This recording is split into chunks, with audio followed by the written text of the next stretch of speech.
Let's head to the D&M Leasing Hotline. CY, happy Monday, man. How you doing? Hey, guys. How are you? Doing well. Obviously, didn't go exactly how we wanted in San Diego, dropping 2 of 3. But how would you evaluate the way the team played over the weekend? Well, they were tight games, which we're accustomed to at this point in the season. It's consistent with where and how we've played all season long, and frustrating that we couldn't find a way to take 2 of 3. Felt like yesterday we were off to a good start in the first inning, and kind of got robbed on a nice play by Cronenworth at second base for the Padres with the bases loaded, which ended the inning. And then from that point, we just never really had any scoring chances, frankly, and so.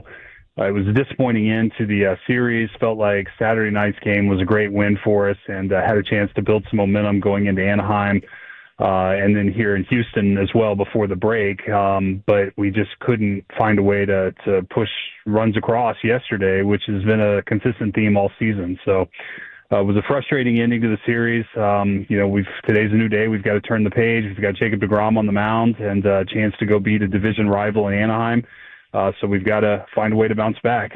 It is indeed a deGrom day. He gets selected yesterday to the All-Star game, his first time in 6 years. How happy were you for him, but also just bringing him here to Texas, him to be representing the ball club in Atlanta?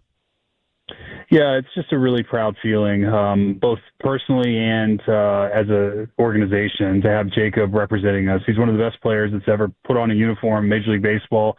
To have him representing the Texas Rangers in Atlanta with the season he's having, I think it's a lot of fun for our fans. I'm really, really excited for him. I know how hard he's worked. I know the ups and the downs that he's been through, and the perseverance and resilience that he's shown to be back out there. He's earned this opportunity. He deserves all the credit in the world, and just very grateful to him for, one, wanting to be a Texas Ranger, and two, the way he's represented our organization in terms of the standard of excellence that he brings every single time.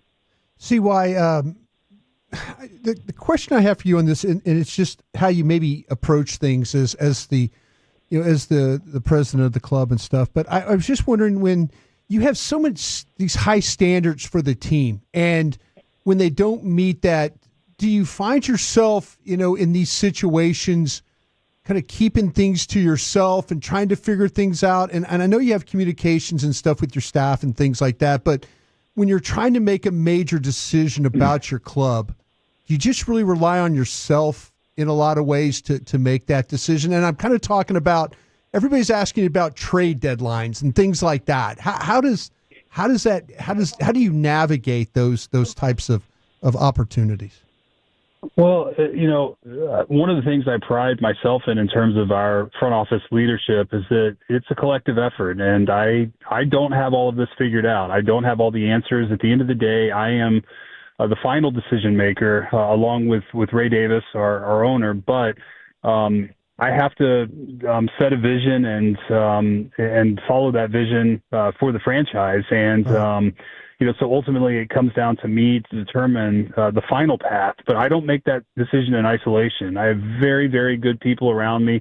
I ask a lot of questions. I do a lot of listening. I get opinions of people that I respect and trust immensely, some of whom are former executives in baseball that are senior advisors, like Dayton Moore.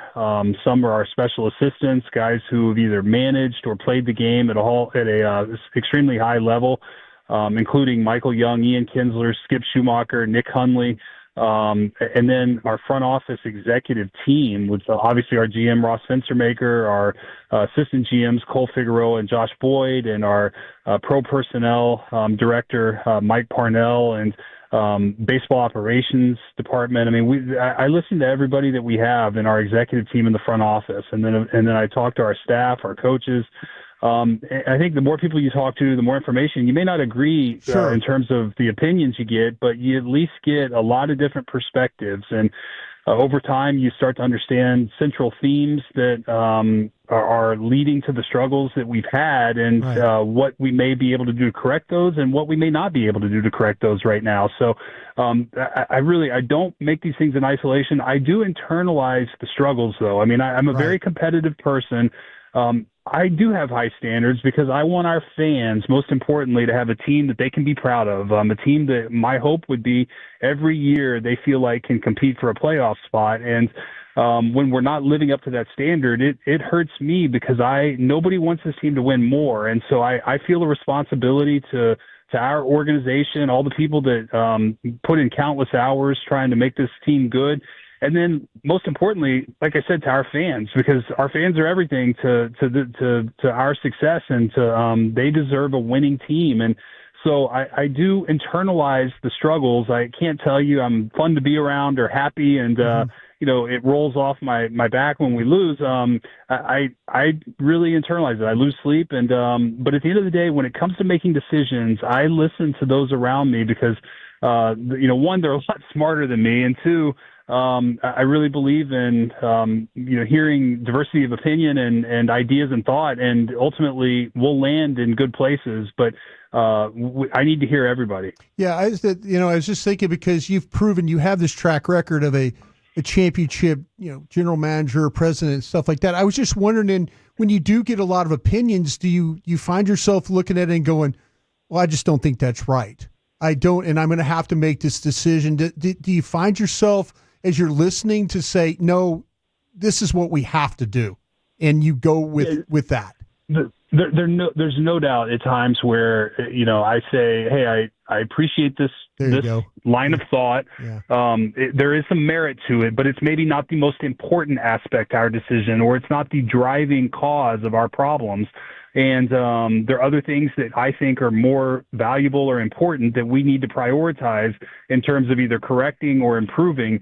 But I do hear, the opinion, and but in the end, I'm going to make the decision in the line, the path that I feel is necessary for us to improve, not only now but for the long term. President of Baseball Operations Chris Jung with us here on The Fan. We can hear it, honestly, in your voice, and you're so great with us every week, basically answering anything that we ask you. I mean, has this been one of the more polarizing evaluations of a club in your career, even when you were playing? I mean, based on just how darn good the pitching's been and the defense is, but unfortunately, on paper, the lineup just isn't living up to expectations. Yeah, it's no doubt. It's been a confounding season in terms of this team was designed to score runs, and I thought it was going to be a very good offensive team. I thought we'd have a very solid pitching staff, and instead it's been almost the exact opposite. Our pitching has been elite. I think we've given up the fewest runs in baseball. And trust me, I'm hearing it from all my colleagues right now that are calling, checking in to see what we're going to do. And most of them say, with a high level of conviction, your team has to hit. There is no way that you guys are going to continue to score runs at this rate. You're going to hit. It's going to explode. And when you do, you're going to go off, go win 8-10 in a row. And I believe that. I believe that's possible, but the reality is we have not done that to this point, and at some point we're going to be faced with a decision in terms of the path through the remainder of the season and how we put ourselves in a good position in 2026 and beyond to continue to compete. And so while I appreciate the opinions of my peers, we've lived it day to day, and so it has been a very confounding season in terms of the elite level pitching that we have received, yet to have such an underperformance offensively. And I hate it because I believe in this group. I believe in these guys. I chose these guys. I am responsible for these guys and being in Texas Ranger uniforms, and I feel a sense of responsibility that we have not lived up to expectations. And I hate that for the guys that are wearing it on a daily basis. They're being asked the same questions. For Boch, we're all in this together, and we've done a lot of things to try to figure it out and solve for it. But in the end, it seems at this point, this is kind of who we are offensively, and we don't seem to be putting it together in the manner that we had hoped or expected. With those conversations that you're having around the league, I mean, is it possible to do a little bit of both if the opportunity presents itself to be a buyer but also a seller? There's no doubt. I look at this team and I say there is a tremendous core group of players in place, and we're not going to entertain doing anything that's going to deplete our chances of winning in 2026 or beyond. And if this team does get hot before the break and we can rattle off, 7 wins in a row here, or 6 out of 7, something like that, and put ourselves in a better spot going into the All-Star break, then it gives me a little more clarity in terms of the direction coming out of the break. But it's, time is of the essence. There's no doubt about it. But I do believe we have a core in place that will allow us to bounce back and compete in 2026 if this season does indeed get to a point where we decide it's not in the cards. It's the Chris Young Show here on The Fan. When it comes to Josh Young, he gets optioned. Is this a similar situation to like a Burger where you expect him to be back pretty immediately, or is this something where it could take an extended period of time? Well, that determination will be made by Josh in terms of the way he plays and the adjustment he makes, but we are confident that the best version of Josh Young makes us a better Major League team. Unfortunately, he was in a place that it just felt like the adjustments we were going to ask him to make and that are required were probably too big to make at the big league level, given everything that transpired over the last 30 or 40 games. So we felt like giving him a reset, sitting him down to AAA, and allowing him to kind of clear his head and get back to the basics was the right decision. And our hope is that it really pays off and we see an immediate return the way we did with Jake Burger. Because if we get the best version of him, we are no doubt a better team. How are we feeling about the upcoming MLB draft? Well, I'm excited for it. It's really, I told somebody a couple of days ago that this is a fun time of year for me. The amateur draft is one of my favorite times of year, and it's an infusion of talent and new talent into the system. And it's a great opportunity for us as an organization to raise the floor and improve the organization from a developmental standpoint.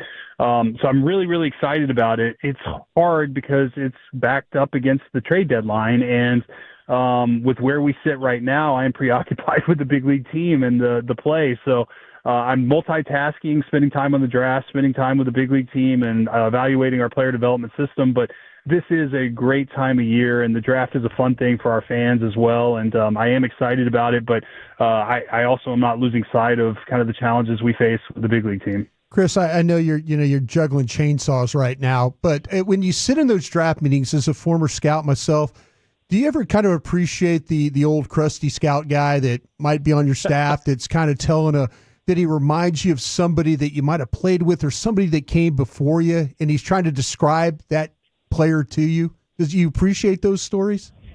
Oh, 100%. I mean, I think always tried to paint a story for Jerry Jones. I always tried to say this player looked like, and then it would click in Jerry's mind, and that way I felt like, okay, I got to him.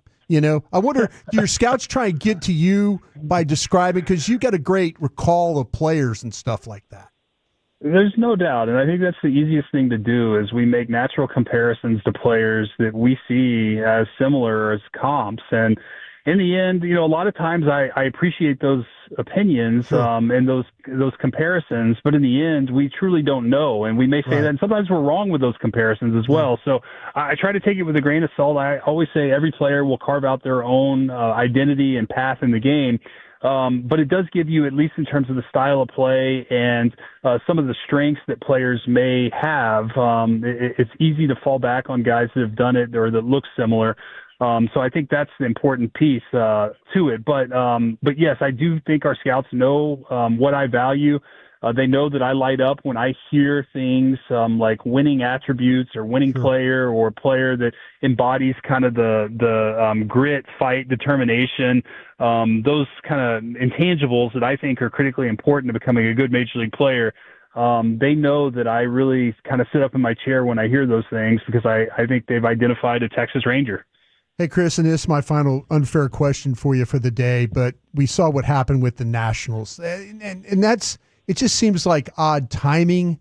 I know you're saying, hey, I'm worried about my own club, but when you see something like that, you just kind of make you put your head down and push a little further along. Yeah, and first I feel for Mike Rizzo and Davey Martinez. I know them both well, and I have great respect for both those guys. They've been very successful in the game of baseball, and they will continue to be. And it is a little bit of the nature of the game. Unfortunately, there comes a point in time for all of us where it's time to move on. And, I think the Nationals reached that point, but they both did great things there. They brought that city a world championship that it had never had. And so I think that was a great run that they both had, and I'm sure that they'll go on to do great things. But I feel for both of them, and I know that there's a lot that goes into those types of decisions. Well, you've been awesome as always, CY. We really appreciate you with that 12th pick on Sunday. Can you let us know who you're eyeing? Like, what do you think the pick's going to be there? Well, it's probably there's a good crop of college pitchers that may go in front of us. There's a really good crop of high school position players that are also on the board, and they're not a whole lot of. There's kind of one high school pitcher in the mix.